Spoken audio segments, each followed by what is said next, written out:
Welcome to excelhub.org.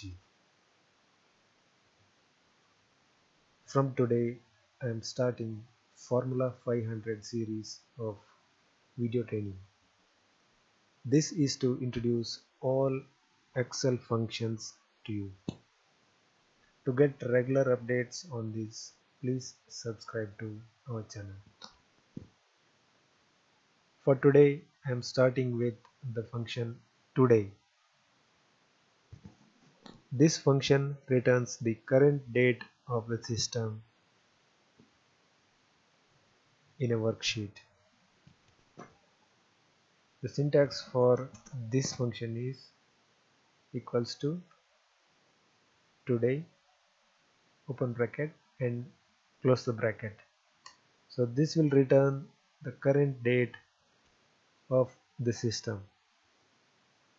Whenever you open the file or make a change in the file, so this date will be updated automatically. We should not put any arguments within these brackets,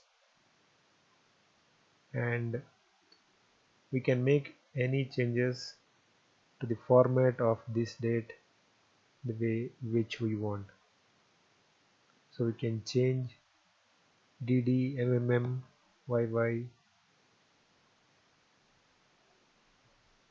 or we can go to formats.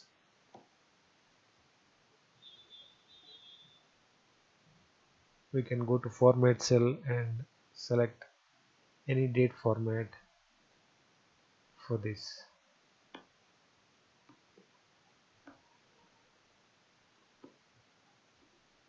Alternatively, we can also use now function to get the current date. I will explain you now function in our coming videos. If you have any question on this, please comment or send email to us. Thank you for watching. Bye bye.